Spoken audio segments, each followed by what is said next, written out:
Bonsoir à tous, c'est Lumino, TCG and Other, et on se retrouve aujourd'hui pour une petite vidéo sur un combo par rapport à l'univers de Magic the Gathering, donc, qui est un autre jeu de cartes que je pratique régulièrement.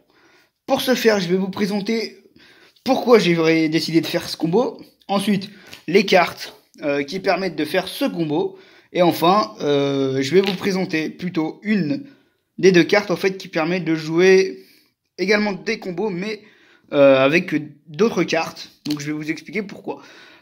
Tout ça comment et pourquoi. Donc en premier lieu, pourquoi ce combo? Tout simplement parce que je me suis rendu compte que les deux cartes que je vais vous présenter après, en fait, personne ne les jouait. Alors pourquoi personne ne les joue? Tout simplement parce que ces cartes sont considérées par beaucoup de joueurs comme nulles, voire pourries. J'ai même entendu dire que certains allaient dire ouais, elles vont pourrir dans mes classeurs, elles vont y rester pendant 15 ans.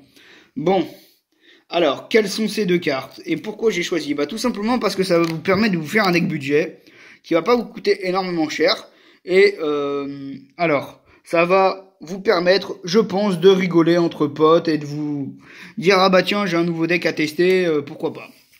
Donc la présentation des cartes, il va vous en falloir simplement 2 pour activer la combo, mais il vous en faudra 6 réellement. Donc la première, le petit pacte de Liliana.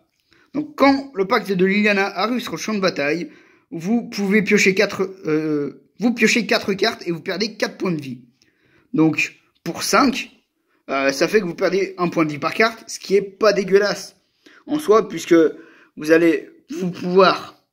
bon, vous perdez le point de vie, ce qui permet, si votre adversaire joue aggro, de vous finir plus vite, malheureusement. Mais vous piochez quand même 4 cartes.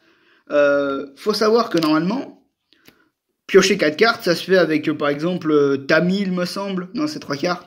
Et Divination, par exemple, qui permet de piocher 3. Mais voilà. Par contre, elle a un deuxième effet, c'est celui-là qui va nous intéresser.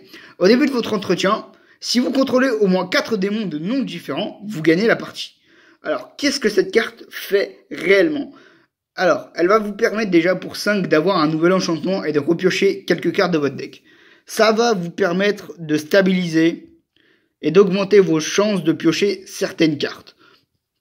Là où le point est négatif, c'est que comme je vous l'ai expliqué, vous perdez 4 points de vie. Voilà. Mais je me suis dit que cette carte, qui était de M19, donc jouable en standard, avait forcément des côtés positifs et devait permettre de... comment dirais-je, obtenir un nouveau deck qui allait, pour le coup, être vraiment très fun. Et je l'ai trouvé en combinaison. Alors, je sais pas si c'est moi qui ai créé le combo ou si ou si quelqu'un l'a fait avant moi, mais je pense que quelqu'un l'a déjà trouvé avant moi. Je vais vous présenter la deuxième carte de ce combo, qui est, pour ma part, ultra fun, et c'est celle-ci qui nous vient des rivaux d'Ixalan, donc l'adaptation ésotérique. Qu'est-ce que fait l'adaptation ésotérique?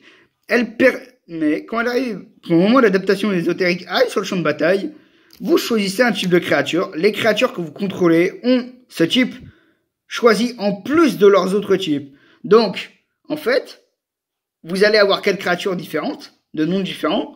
Vous jouez adaptation ésotérique qui dit démon.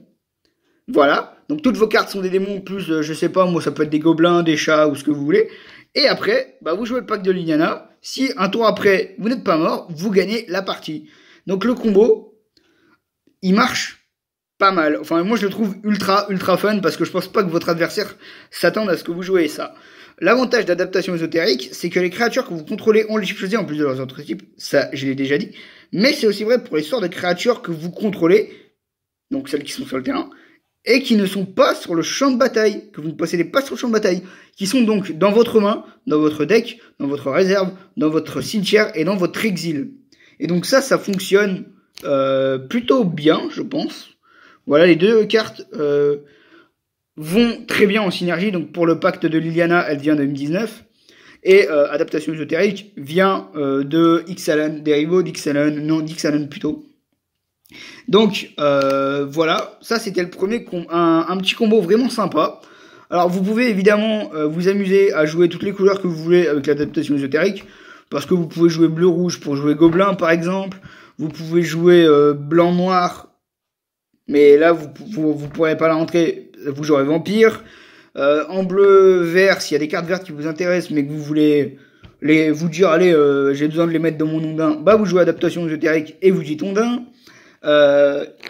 Après, vous pouvez jouer en blanc, bleu, avec ces deux petites cartes que je vais vous montrer. Donc la Terranulus qui permettra d'être joué, moi que j'utilise déjà. Hein. Parce que au moment où vous arrivez sur le champ de bataille, bah, vous utilisez un type de créature et ça vous permet d'ajouter un petit mana de la couleur de votre choix utilisé pour lancer le sort de type de créature choisi. Bon voilà, j'explique vite fait les effets. Petite Terranulus en Unco d'Ixalan, très bien. Moi j'ai joué au x4. Ça, adaptation ésotérique, on l'a gardé. On va enlever hop, le petit pack de Liliana. On peut jouer également avec la magnifique Lyra, puisque les autres créatures que vous contrôlez, qui sont des anges, enfin les autres anges que vous contrôlez, gagnent +1/+1 et ont le lien de vie. Que demander de plus? Voilà. Vous combinez ça avec... Où est-ce que je l'ai mise? Hop, le petit ange resplendissant. S'il a le lien de vie à la fin de votre tour et que vous avez gagné 5 points de vie, si vous avez gagné 5 points de vie à la fin de votre tour, vous mettez un ange 4/4. Bah, voilà, je me demande comment on fait pour être mieux, quoi. Adaptation ésotérique, l'ange, Lyra. Bon, l'ange resplendissant est une 4/4, mais n'importe quelle créature qui booste vos créatures, bah, vous dites ange, et en fait, Lyra, elle va booster tout le monde. Et vu qu'elle donne le lien de vie à tous les anges, bah, ça devient n'importe quoi. Voilà, ça c'était le premier petit combo que je voulais vous présenter. Donc qui est assez voilà, facile à mettre en place, je pense. Et l'autre, il est encore, enfin il est fun. Je me suis dit, bon, il y a encore deux petites cartes qui sont pas utilisées. Il y en a un, c'est l'extinction des dinosaures. Donc littéralement, l'étoile d'extinction, qu'est-ce qu'elle fait? Détruisez un terrain, elle inflige 20 blessures à chaque créature et au Planeswalker. Pour 7 dons de rouge. Je l'entends, c'est cher.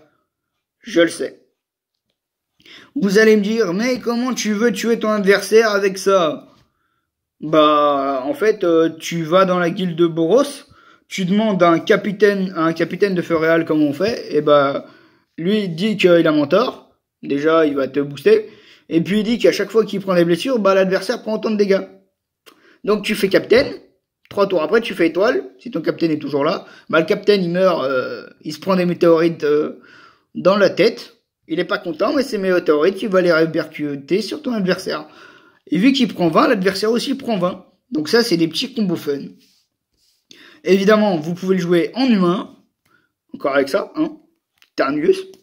Voilà, donc n'hésitez pas à me dire si la vidéo vous a plu, si vous avez exactement d'autres combos que vous pouvez mettre dans les commentaires, je les regarderai, il n'y a aucun problème.